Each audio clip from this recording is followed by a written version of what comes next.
Hello, I'm Daniel Reynolds, And I'm Oliver Ho. and you're listening to the True North Country Comics podcast.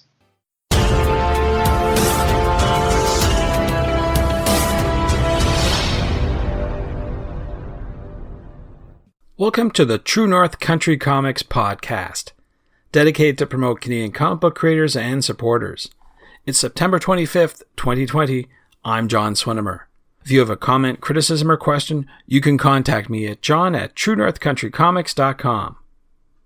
On this episode, I chat with Daniel Reynolds and Oliver Ho at The Word on the Street, Toronto. The podcast is available on Apple Podcasts and Google Podcasts. The Word on the Street Toronto is an annual celebration of storytelling, ideas, and imagination, hosting Canada's largest free book and magazine festival each September and promoting great books by Canadian and Indigenous authors year-round. And this year, it's a virtual celebration. Oliver, based in Toronto, Ontario, is a writer, editor, and content manager with over 20 years of professional experience in a wide variety of fields in the public and private sectors. As a successful author, he has published several books for children, and his works has appeared in many print and online publications, including Descant, The New Quarterly, and Pop Matters. Daniel is a writer from Toronto, Ontario. His comic book writing includes Point Man, an all-NBA heist story, plus stories in the Toronto Comics Anthology, Volumes 1, 2, and 5, Strange Romance, Volumes 1 and 2, and Hogtown Horror. His graphic novel, Genghis Khan, co-written with Oliver, is being introduced at The Word on the Street, Toronto. So, without further ado, here's my chat with Daniel Reynolds and Oliver Ho. So I'm here with Oliver Ho and Daniel Reynolds. Thank you very much for taking time to chat with me. Thanks for having us. Yeah, thanks. Cool. So what I normally do to start off the interview is ask the creators about their first comic book. So I'm wondering, maybe I'll start with you, Oliver. What was the first comic book that you read? The very first one would probably be Charlie Brown comics back in the 70s. Charlie Brown, and maybe like one of those digest-sized Marvel comics with Spider-Man and the Lizard, I think. Okay, cool. But definitely Charlie Brown. I had a mountain of Charlie Brown books. I used to cut out the Sunday comics and make a scrapbook out of them, like Sure.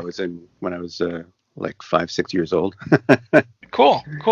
How about you, Daniel? I was thinking about this. I feel like the comics I read, or the first comics I read, sort of just materialized. I don't know how I acquired them, but there was some combination of like Archie comic books. And I remember, like, I don't know if you remember, like the Blue Jays had like a kids club comic book type thing. So I have a distinct memory of those two, sort of like a collection of those sort of being amassed. And then I remember getting into like Marvel comics. Like I remember had that often seen cover, the Spider-Man No More, when he puts the Spider-Man costume in the garbage can. I somehow acquired, I mean, it was a reprint, who knows, it was probably worthless, but it's always somehow I ended up. It was in my. I remember having a memory of it in my house. I don't know, but who knows how I got, maybe at a garage sale or something. Anyway, those are the things that I can recall that sort of jump out at me. Good stuff. Good. Now I want to sort of like move ahead to today, and I'm wondering who or what inspires you to create your art today. And maybe Oliver, I'll start with you. Oh, it's I'd say it's all sorts of things. I mean,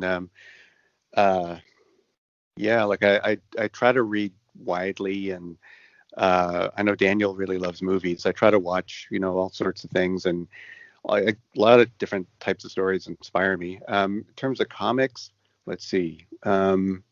There are things like Tom King's comics recently. Those really got me. And then I found myself going back and reading things from sort of my heyday of going to comic book day, like sort of things like the Sandman comics, the Preacher comics, or the Max, that one. Right. For some reason, that was sort of my real heyday for really going out every week and amassing an armload of comics, and for some reason or other, I find myself going back to those and kind of refreshing, reminding myself what it was about those that I liked. Cool. Good. How about you, Daniel? Who inspires you today?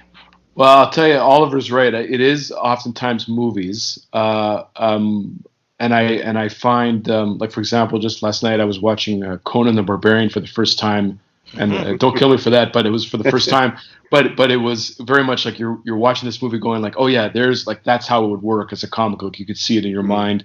But in terms of what I'm reading, I always sort of find myself reading like Brubaker and Phillips. Their work Right. is really something to me.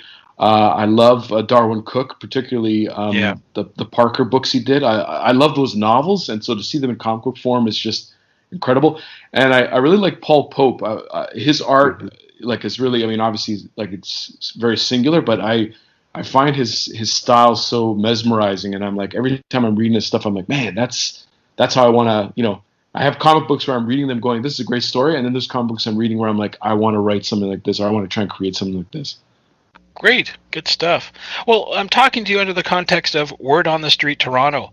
That's taking place virtually this year. So I'm wondering if you talk a bit about the comic books that you're showcasing here at this particular event.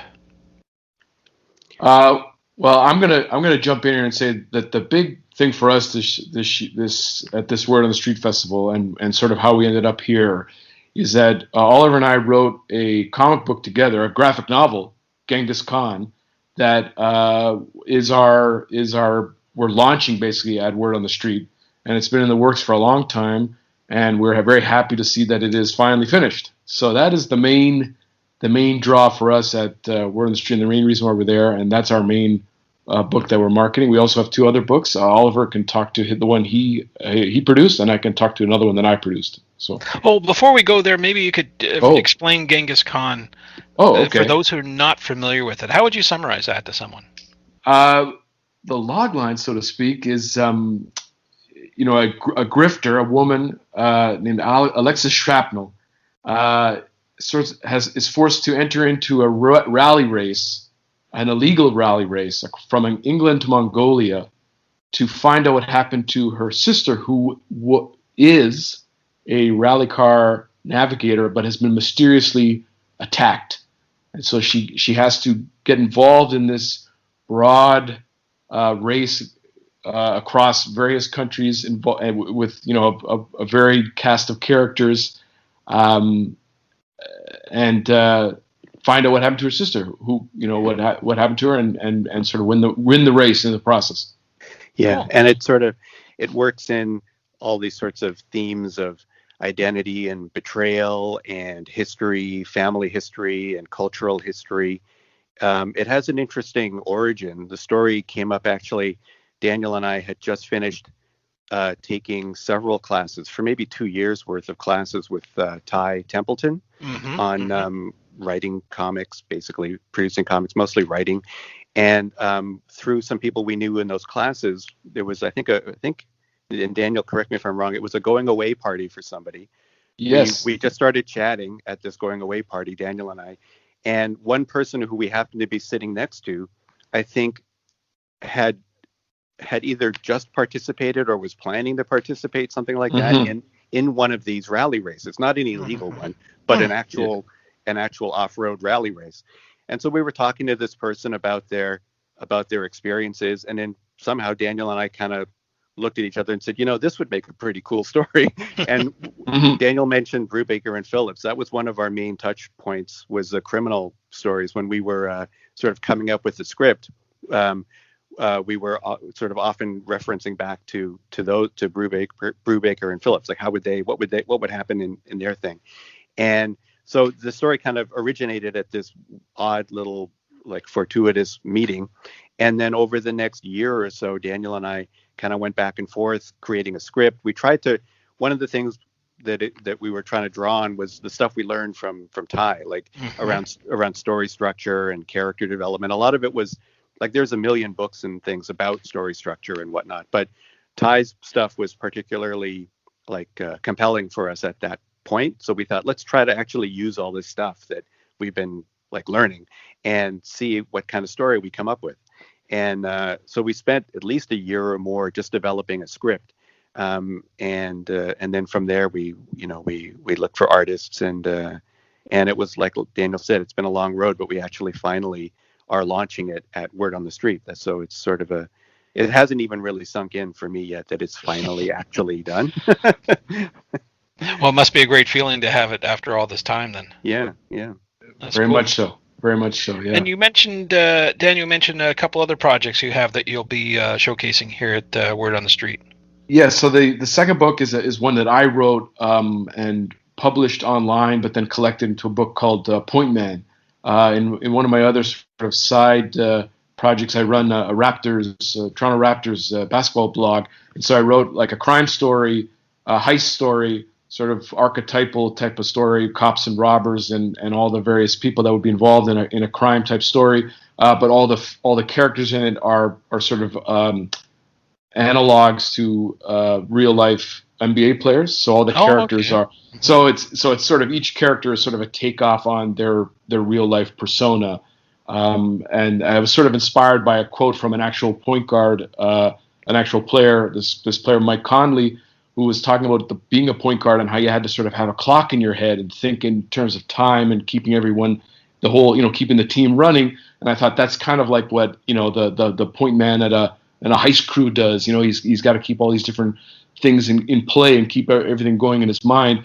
So I sort of started with that point and then worked in the different character players that I wanted to include, including the Raptors' Kyle Lowry, who's Oh, wow. right. So he's in it, and so it's sort of a fun little take on that and this kind of pursuit of the loot, let's say. So that's the book that came together with an artist named Michael Kennedy, who has sort of dropped off the map a little bit in terms of his online presence, but his work is, if you can find it, is pretty cool, and I really like the vibe he brings to the story in terms of his colors and his character work. That must be kind of unique because I mean, you don't see too many sports-related comic books these days. Last one I remember was Superman versus Muhammad Ali. It's very rare to see that, so that's kind of cool. Yeah, I thought there was some, you see sports art, like there's been some interesting things online, where and the artist who did our covers for Genghis Khan and for Point Man, this artist J.O. Applegate, he was doing basketball related art where he was putting players in funky situations. And he was capturing that idea of a basketball player in a different milieu. So he's it's this basketball player, but he's a samurai, or he's a surgeon or something. Who knows? So it kind of got me thinking of that kind of idea as well in terms of like how you could spin it into something else. And you're right, it is kind of a bit of a rarity, but it's a rich vein to mine, I think. Oh, absolutely, for sure. And Oliver, you've got a book of your own that you're promoting as well. Yeah, the one I've got is called 7 Strange Stories. That one also grew out of the classes I was taking with Ty. It's 7 stories that I wrote, and then I collaborated with 5 local artists, Bryce Hall, Rena Rosas, Chris Yao, BC Holmes, and Tuin Geary. And it's a range of stories. They're all sort of kind of in the magic realist kind of ghost story-ish vein. There's things like a ghost story with giant trees taking over Toronto. There's sort of a comedic one of silent film stars versus the aliens from the Alien movies. Okay. Sure. There's one about an octopus versus a deep sea diver, a floating woman with a cyber rabbit in the future. So they're all kind of offbeat, surreal stories. The main draw for me was to try to collaborate with these artists because it was all new for me at the time. This is from a couple of years ago. And so I wanted to see the project through from, coming up with story ideas to finding artists, coming up with like a payment agreement for them, finding a printer and a cover artist, a book designer. I wanted to sort of see the project from the very beginning to the very end, just to see it through and see what it would all involve. Back in the 80s, I used to do like photocopy zines and things like that when I was in school. So I kind of had that experience, and I thought, I wonder what's different now, and also different doing it as a comic book. And so that was a big learning experience. A lot of the stuff I learned from that, I brought to the Genghis Khan project for Daniel and I to sort of learn from what I did and also from the mistakes I I learned from producing my own book. We got a ton of experience now, I bet, that's for sure. Yeah, it feels like it never ends. Like there's always something new to figure out or realize that I could have done better. Or Well, there you go. yeah. Want to take a few steps back and ask you a question that's probably more philosophical than anything else. I'm wondering if you can answer this. Why are comic books included as part of Word on the Street, and maybe what role do they play that's different from novels, let's say? I'd say I think they're included because they're a vital part of the Toronto like literary scene or arts scene. If Word on the Street, going back to it, how some of its earlier days when it was before it was at, well, now it's virtual, but then it was at, before this it was at Harborfront for a while, but before then when it was actually on like one of the street like Queen Street or whatever, and it had a very strong community vibe to it, and so I think that was part of the appeal of Word on the Street, or that is part of the appeal, is that it's this community thing of people who make books or literary art of any sort. And so I think that's one reason to include it in Word on the Street, because Toronto has like this vital scene, and I can't really speak to the scene because I don't really think I'm part of it. But I from what you go to the comic book shops and you look at the local section, and or you follow it online and you see that there's tons and tons of stuff happening all over the city. It's a huge city, so it makes sense. So I think that's why you would include it. No, Oliver really hit the nail on the head there. I think that's part of it. It's acknowledging that, at least in Toronto, that there is a very vibrant scene, and I think Oliver and I, our experience in terms of taking the classes, the writing classes, and sort of seeing the people around that sort of environment that have then gone on to do this or that or other things, and you see the same people at various conventions. So I think, I mean, obviously comics are different from novels and such, but I think there is a vibrant and strong community there, and there are things that comics do as an art form that is different, but very much appreciable. And I think it makes sense for them just for the festival, just as a marketing thing, just to sort of involve comics as a very very valuable art form and a way to express things in different ways. And I think it pays off. For Good. Sure. And I think the independent comic scene is particularly strong. Like I think it's great that they're including that, as opposed to focusing only on like the big big name, big brand comics. Mm-hmm. Focusing on independent art of any sort, I think it's always the most interesting and the most kind of underserved by any in any sort of environment. So I think it's great that they're including people like us, like we're independent artists. And in terms of, is it literature? How does it compare to novels? Like Daniel said, I think it's just as valuable and as valid as any other form of art. I think it's always been the case. People often joke that every few years you can point to the same type of article online or in magazines that mm-hmm. comic books aren't just for kids anymore, but that they've been doing that article since whenever. You can go back as far as you want, and it's always been the case that it's a valid form of expression and art and all of that. Oh, well said. So we've talked about Genghis Khan, Point Man, and Seven Strange Stories, but I'm wondering, do you have any other projects in the works that you can talk about?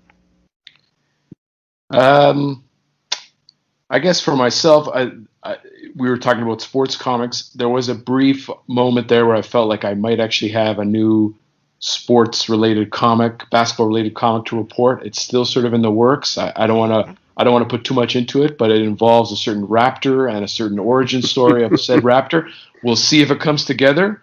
Okay. It might depend on whether or not that person is still on the Raptors come next season. Right. But that's all I'll say about that. Okay. Don't jinx it, whatever you do. Yeah. How about you, Oliver?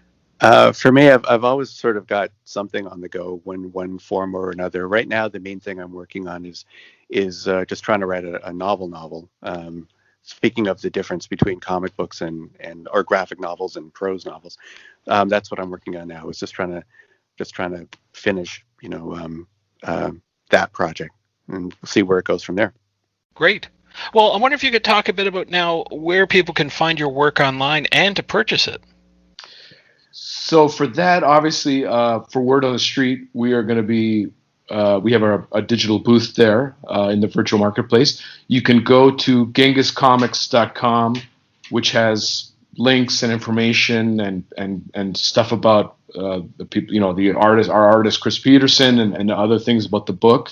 We are also going to be on Amazon. The books will be available on Amazon.ca and .com, and can ship to wherever. Point Man is on Comixology. Genghis Khan will be on Comixology in the future if you want to get the ebook version. But right now, the best place to go is GenghisComics.com, and that has links to all the stuff you need to know. Yeah, and Seven Strange Stories also has its own website, sevenstrangestories.com. Thanks to Daniel and Oliver for the chat. You can discover more about Daniel on Twitter at aka_Reynolds and online at akareynolds.com. You can discover more about Oliver on Twitter at OliverHo. You can discover more about Genghis Khan at GenghisComics.com. And thanks to you for listening to the True North Country Comics podcast. If you haven't done so already, please subscribe to and like this podcast on Apple Podcasts. And please leave a good rating. Also check out the TrueNorthCountryComics.com website and follow along on Twitter at TrueNorthComics. Please send your feedback to John at TrueNorthCountryComics.com. Thanks again for listening, and come back soon for another episode. Bye for now. True North Country Comics podcast is copyright True North Country Comics, copyright 2020.